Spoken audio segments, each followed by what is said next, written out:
Good day, young people. I pray that your day is going good so far. I want to welcome you to this class session. So we're going to be looking at the road to independence this week and things that has to do with it. So let's get into the matter at hand. So I want to ask that you join me as we look at what it is we're going to be dealing with at this moment. So we will be looking at this PowerPoint. So we're going to be looking at the origins of this known as the country of police today. All right. Patience with me. About notes and to understand a bit better. So we're going to be looking at the Boundary Treaty. All right. Boundary Treaty, the 1859 Treaty, the 1931 Exchange of Notes, and of course, then we will look at a few other things that come into play here. All right. So let's get into it. The 1859 Treaty was signed on the 30th of April 1859. It was ratified on the 12th of September 1859. Same year. We had representatives from Great Britain, Charles Lennox White, and from Guatemala, Pedro de Aycinena. The title was an official document, the convention between Her Majesty and the Republic of Guatemala relative to the boundary of British Honduras. This is the title of it. The structure, it has a preamble, which is introduction, and 7 articles. Okay, so let's get into this. This is the introduction. It says, whereas the boundary between Her Britannic Majesty's settlement and possessions in the Bay of Honduras and territories of the Republic of Guatemala has not yet been ascertained and marked out, Majesty and the Republic of Guatemala, being desirous to define the boundary aforesaid, have resolved to conclude a convention for that purpose. So it's a convention, a meeting between Guatemala and the United Kingdom of Great Britain, representing British Honduras to the Belize. Okay, so that's the introduction. The article, the first article, says that beginning at the mouth of the River Sarastud in the Bay of Honduras and proceeding up the mid-channel thereof to Gracias a Dios Falls, then turning to the right, continuing by a line drawn direct from Gracias a Dios Falls to Garrots Falls in the River Belize, and from Garrots Falls due north until it strikes the Mexican frontier. Right? So this sets the boundary, right? And it says they agree and declare between the high contracting parties that all territory to the north and east of the line above describes belongs to Her Britannic Majesty, and all territory to the south and west of the same belongs to the Republic of Guatemala. I want to show you that on a map so that we can understand what it is that is being said here. Draw your attention to this. Sorry.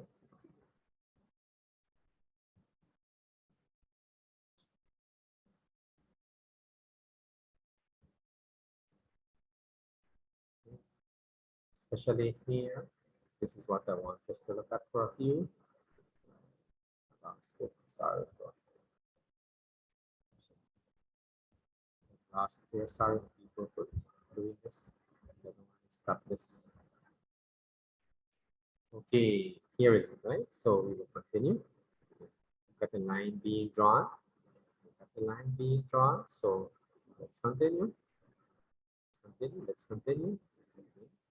So it says beginning at the mouth of the Sarastud in the Bay of Honduras, which is over here. So we start from here, then it says you go straight, it will come to Gracias a Dios Falls, which is here. It says you continue to you take a right, continue to get to Garrots Falls, which is here in the Cayo district. Continue due north until you reach the Mexican frontier, which is Aguas Turbias. All right, so one in the southernmost district, one in the Cayo district, because we're bounded here west, and of course, one up in the north in the Oranjoac district, because we're bounded on the north by Mexico and the west and south by Guatemala. So this is what was laid out in the 1859 treaty. I will bring you now to the presentation that we're dealing with. All right. So we continue. We have seen the first article. The second article is simply demarcation. In other words, they want to identify these points. Articles 3, 4, and 5 deal with the procedures for the land commissioners. We will proceed. Article 7, and I will read. They mutually agree conjointly to use their best efforts by taking an adequate means for establishing the easiest communication, either by means of a hard road or employing the rivers or both united, according to the opinion of the surveying engineers, between the fittest place on the Atlantic coast near the settlement of Belize and the capital of Guatemala. So they're saying here, this is what will happen. Okay, this is what is going to take place.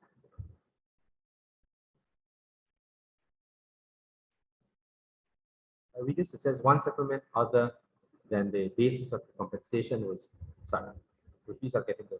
So the preamble is introduction. Article 1 sets the boundary. Articles 2, 3, 4, and 5 and 6 deal with other matters. And then Article 7 talks about both of them building a road or a means of joining, so to speak. Okay, there's going to be a road from Guatemala to Belize. So we continue with this. Now, it says Road and Boundary Survey of 1861, 1860, 1861.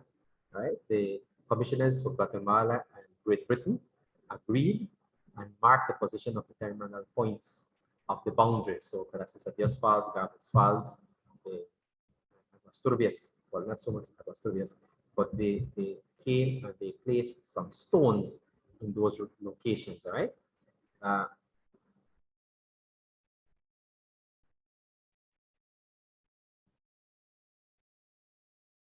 So they didn't want to go up to Aguas Turbias because they didn't want problems with the Maya from Yucatan. Okay, so and then in 1863 there was a supplementary convention. So they said, all right, Captain Henry Ray looked at the line of communication from Izabal, Guatemala City, to Belize, and estimated that it would have been a cost of 146,000 pounds, more or less. Right? In 1861, the negotiation in Guatemala was undertaken to fix the details of the respective obligations. And Britain offered to pay some 50,000 pounds in installments to Guatemala to start the road. Right? Start the road that they had agreed on. In 1884, Guatemala protested, and Guatemala said that the 1859 convention could not be valid because they kept Article 1, but they did not fulfill Article 7. And so they said that it's de facto occupation by Britain, right? In other words, Britain had no right to be settling in British Honduras at that time, right? 12th of April 1884, Great Britain said that it didn't matter if Article 1 was kept or Article 7. That does not make the treaty or the convention be non-existent. Right? Guatemala was saying that the treaty was a disguised treaty. In other words, the 1859 treaty was just a way of disguising and saying that Article 7 was intended as compensation to Guatemala for her recognition of Britain's sovereignty over the territory occupied under the 1783-86 treaties. All right. In other words, Guatemala is saying all that the 1859 treaty is saying is that, you know, they were handing over British Honduras to Guatemala. And Britain says that Guatemala did not have any rights over the territory covered by the 1783 and 1786 treaties.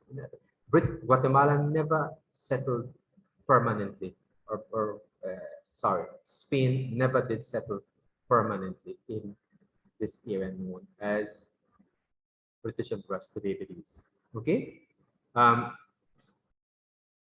In 1931, in 1929, again, both parties, Britain and Guatemala, with their commissioners, they went to the points at Gracias a Dios and Garbutt's Falls, and instead of just having stones, they built some 5-foot concrete monuments that had some copper plates. And on the eastern side, as was said, east of it, they put Belize or British Honduras. And on the western side, which represents Guatemala, they put Guatemala. Then on the 25th and 26th of August 1931, the government of Guatemala accepted the monuments, noting that the government of Guatemala agrees to accept the concrete monuments at Gabots Falls and Gracias a Dios Falls. All right? And in so doing, accepting the boundary as stated in the 1859 treaty. So Britain accepted this as an agreement, all right? And it was registered at that time in the League of Nations Treaty Series, which later became the United Nations. In 1945, Guatemala outrightly rejects the 1859 treaty, rewrites her constitution, and incorporates it into her constitution, all right, saying that Belize is Nuestro. This is some 80 years after the 1859 treaty. And in 1946, Guatemala publicly declares that the 1859 treaty was null and void. From this date onward, Guatemala no longer wants a road, but Guatemala wants territory as compensation. All right? 21st of July, 1937, Britain recommended submitting the matter to the PCU, right? And they're saying that basically this is something of a legal nature, right? That has to go to the court. And in 1946, the 14th of January, right? Britain stated publicly that all disputes between Guatemala and the Republic of Guatemala and the Great Britain should be submitted to the courts. Okay, so we already see where this is leading. So the 1859 treaty is clear, and we will continue in the next session to understand what happens after this. Okay, be blessed.